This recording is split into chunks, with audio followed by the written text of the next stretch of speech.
Washington इस समय अपने अगले कदम पर गंभीरता से विचार कर रहा है और हालात बेहद संवेदनशील बने हुए हैं। कई अमेरिकी अधिकारियों के अनुसार अमेरिका के राष्ट्रपति डोनाल्ड ट्रंप को ईरान पर हमले के लिए नए सैन्य विकल्पों की जानकारी दी जा चुकी है। यह तब हो रहा है जब पूरे ईरान में सरकार विरोधी प्रदर्शन इस्लामिक गणराज्य को हिला रहे हैं। अभी तक कोई अंतिम फैसला नहीं लिया गया है, लेकिन न्यूयॉर्क टाइम्स से जुड़े सूत्रों का कहना है कि राष्ट्रपति ट्रंप ईरान में प्रदर्शनकारियों पर बढ़ते दमन के जवाब में सैन्य कार्रवाई को गंभीरता से विचार कर रहे हैं। बंद दरवाजों के पीछे ट्रंप को कई विकल्प दिखाए गए हैं, जिनमें ईरान के भीतर सटीक हमले भी शामिल हैं। इनमें से कुछ हमले पारंपरिक सैन्य ठिकानों की बजाय सत्ता के प्रतीकों को निशाना बना सकते हैं। सार्वजनिक रूप से भी अमेरिका का संदेश साफ है। ट्रंप ने लिखा कि ईरान शायद पहले से कहीं ज्यादा आजादी के करीब है। अमेरिका मदद के लिए तैयार है। ये विरोध प्रदर्शन पिछले महीने के अंत में शुरू हुए थे, जिनकी वजह गिरती मुद्रा और बढ़ती महंगाई थी। धीरे धीरे ये प्रदर्शन पूरे देश में फैल गए और हाल के वर्षों में ईरानी नेतृत्व के लिए सबसे बड़ी चुनौती बन गए। मानवाधिकार संगठनों के अनुसार दर्जनों लोग मारे जा चुके हैं।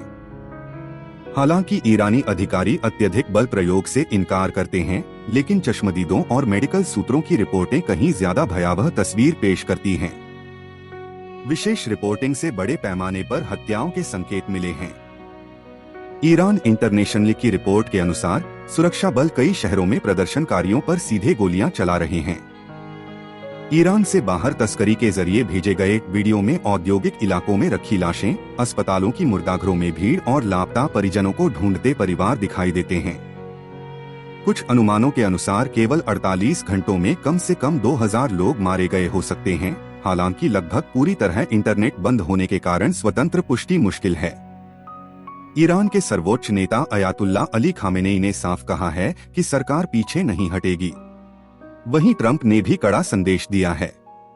उन्होंने कहा कि अगर पहले की तरह लोगों की हत्या शुरू हुई तो अमेरिका हस्तक्षेप करेगा और ईरान को वहां मारा जाएगा जहां उसे सबसे ज्यादा दर्द होगा। ट्रंप ने स्पष्ट किया कि इसका मतलब जमीनी सेना भेजना नहीं है, बल्कि जोरदार और प्रभावी कार्रवाई होगी। उन्होंने कहा कि ईरानी सरकार ने अपने लोगों के साथ बहुत बुरा व्यवहार किया है और अब उन्हें इसका परिणाम भुगतना पड़ रहा है। अमेरिकी अधिकारियों का कहना है कि किसी भी संभावित हमले में ईरान की आंतरिक सुरक्षा एजेंसियों को निशाना बनाया जा सकता है, जिन पर दमन करने का आरोप है। हालांकि पेंटागन के भीतर गहरी चिंता है। सैन्य कमांडरों ने चेतावनी दी है कि हमला उल्टा असर डाल सकता है, जिससे ईरानी जनता सरकार के समर्थन में एकजुट हो सकती है या मध्य पूर्व में अमेरिकी सैनिकों और राजनयिकों पर जवाबी हमले हो सकते हैं। वरिष्ठ अधिकारी सुरक्षा मजबूत करने और हालात बिगड़ने की तैयारी के लिए और समय मांग रहे हैं। इस बीच कूटनीतिक गतिविधियां भी तेज हो गई हैं। अमेरिकी विदेश मंत्री मार्को रूबियो ने इजराइल के प्रधानमंत्री बेंजामिन नेतन्याहू से सीधे बातचीत की, जिसमें ईरान, गजा और सीरिया की स्थिति पर चर्चा हुई। रूबियो ने सार्वजनिक रूप से ईरान के बहादुर लोगों के समर्थन की बात कही। यह सब ऐसे समय में हो रहा है जब कुछ महीने पहले ही ट्रंप ने ईरान की परमाणु सुविधाओं पर सीधे हमले का आदेश दिया था। अब एक बार फिर दुनिया यही सवाल पूछ रही है कि क्या अमेरिका केवल शब्दों तक सीमित रहेगा या फिर कोई नया हमला होने वाला है। इसी बीच शुक्रवार को लंदन में ईरान के दूतावास के बाहर सरकार विरोधी प्रदर्शन ने नाटकीय रूप ले लिया। एक प्रदर्शनकारी ने दूतावास की बालकनी पर चढ़कर इस्लामिक रिपब्लिक का झंडा उतार दिया और उसकी जगह ईरान के पुराने शाही शेर और सूरज वाले झंडे को फहरा दिया। सोशल मीडिया पर वायरल वीडियो में केंसिंगटन इलाके में मौजूद भीड़ को जयकार करते देखा गया। लंदन पुलिस ने मौके पर पहुंचकर 2 लोगों को गिरफ्तार किया और तीसरे की तलाश जारी है। ईरान के दूतावास ने इस घटना पर कोई प्रतिक्रिया नहीं दी। ये घटनाएं ऐसे समय में हो रही हैं जब ईरान वर्षों के सबसे गंभीर अशांत दौर से गुजर रहा है। महंगाई, बेरोजगारी और मुद्रा के अवमूल्यन के खिलाफ शुरू हुए प्रदर्शन अब सीधे धार्मिक नेतृत्व को चुनौती दे रहे हैं। पेरिस, बर्लिन और वॉशिंगटन डीसी सहित कई देशों में समर्थन प्रदर्शन हुए हैं।